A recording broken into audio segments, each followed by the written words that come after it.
చొప్పున ఇస్తామన్నాడు. 2 ఏళ్లలో ఒక్కరికైనా ఒక్క పైసా అయినా ఇచ్చినట. అదనంగా ఇస్తానని చెప్పిన ఈ వ్యక్తి కనీసం 2 ఏళ్లలో ఒక్కరికైనా ఒక్క పైసా ఇవ్వలేదు. దీని మీద గట్టిగా అడిగితే 16 రోజుల అసెంబ్లీ సమావేశాల తర్వాత కూడా ఈ పెద్ద మనిషి నోట్లో నుంచి ఒక్క మాట రాల. స్కూళ్ళు, హాస్పిటళ్లలో నాడు నేడు పనులు ఆగిపోయినాయి. అయ్యా, నాడు నేడు పనులు ఆగిపోయినాయి అని గట్టిగా ప్రశ్నిస్తూ అడిగాం.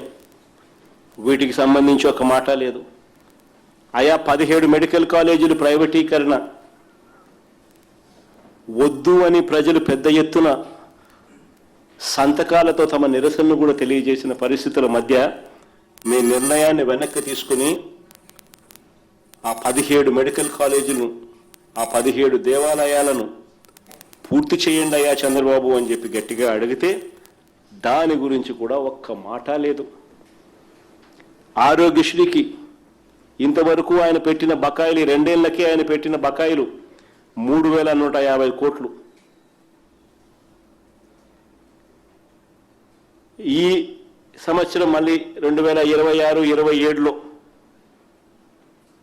ఈ స్కీమ్ మళ్ళా నడవడానికి నెలకు 330 కోట్ల రూపాయలు చొప్పున 12 నెలలంటే 4,000 కోట్లు కావాలి.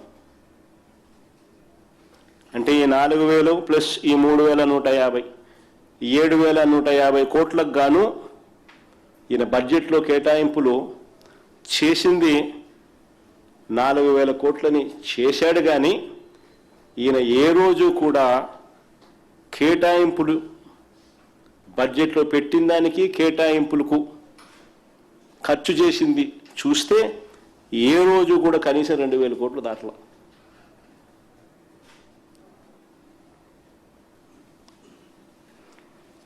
అయ్యా చంద్రబాబు గారు, 7,150 కోట్లు కావాలి, వీటికి సంబంధించి డబ్బులు ఎప్పుడు ఇస్తున్నావు? 3,150 కోట్ల రూపాయలు బకాయిలే ఉన్నాయి. ఈ సంవత్సరం స్కీమ్ నడవడానికి మరో 4,000 కోట్లు కావాలి. నెట్వర్క్ హాస్పిటల్స్లో టోటల్గా స్ట్రైక్ చేస్తూ ఉన్నారు. అగ్రిమెంట్లు చేయబోము అని చెప్పి ఏకంగా నెట్వర్క్ హాస్పిటల్ నోటీస్ ఇస్తూ ఉన్నారు అని చంద్రబాబు నాయుడు గట్టిగా నిలదీస్తూ అడిగినా కూడా ఈయన నోట్లో నుంచి ఒక్క మాట రాదు.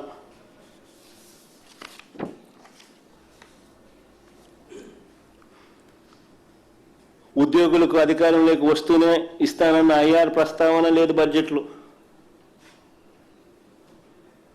మేనిఫెస్టోలో పెట్టారు, ఉద్యోగులకు అధికారంలోకి వస్తూనే ఐఆర్ అన్నాడు చంద్రబాబు నాయుడు మేనిఫెస్టోలో. ప్రస్తావన లేదు, పిఆర్సీ ప్రస్తావన లేదు, ఒక్క మాట లేదు. పెండింగ్లో ఉన్న 4 డిఏల గురించి, డిఆర్ల గురించి ఎప్పుడు ఇస్తారో కనీసం చెప్పను కూడా చెప్పలేదు. జీపీఎఫ్ గురించి మాట లేదు, ఏపీ జిఎల్ఐ గురించి మాట లేదు. General provident fund, general life insurance, medical reimbursement, retirement benefits, surrender leaves, వీటి కింద దాదాపుగా 35,000 కోట్ల రూపాయలు ఉద్యోగస్తులకు బాకీ పడ్డాడు. వీటి గురించి కనీసం మాట కూడా లేదు. ఆశా వర్కర్లు, అంగన్వాడీలు వచ్చి విజయవాడలో ధర్నాలు చేస్తూ ఉంటే ఎన్నికల మేనిఫెస్టోలో ఈయన చెప్పింది వాళ్ళు అడుగుతూ ఉన్నారు. 2 ఏళ్ళు అయిపోయింది స్వామి, ఎప్పుడు ఇస్తామని. వాళ్ళని అర్ధరాత్రి పూట తెల్లవారుజామున పోలీసులను పంపించి వాళ్ళందరినీ కొట్టి ఎత్తిచ్చేసేసినాడు. కనీసం వాళ్ళ ప్రస్తావన 16 రోజుల అసెంబ్లీ సమావేశాల్లో కనీసం వాళ్ళ ప్రస్తావన లేదు. చివరికి ఆశ్చర్యం ఏమిటో తెలుసా?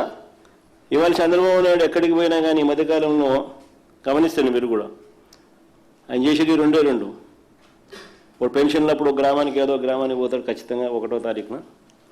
2వది ఎక్కడన్నా నిలబడు రెవెన్యూ రికార్డులు ప్రక్షాళన చేస్తా అని పాస్బుక్ల డిస్ట్రిబ్యూషన్లో ఎక్కడన్నా అనపడతాడు.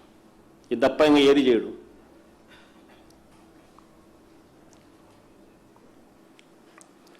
నేను అడుగుతా ఉన్నా, అయ్యా చంద్రబాబు నాయుడు, ఇవాళ చంద్రబాబు నాయుడు ఎక్కడికి వెళ్ళినా రెవెన్యూ రికార్డుల ప్రక్షాళన చేస్తా, ఎక్కడికక్కడ సర్వే చేయిస్తా, ఎక్కడ లేని టెక్నాలజీ వాడుతున్నా, క్యూఆర్ కోడ్ పట్టాదారు పాస్ పుస్తకాలు ఇస్తున్నా, ప్రతి ల్యాండ్ పార్సిల్కు జియో కోఆర్డినేట్స్తో హద్దులు చూపిస్తున్నా అని చంద్రబాబు నాయుడు క్రెడిట్ చోరీ చేసే కార్యక్రమం చేస్తారు.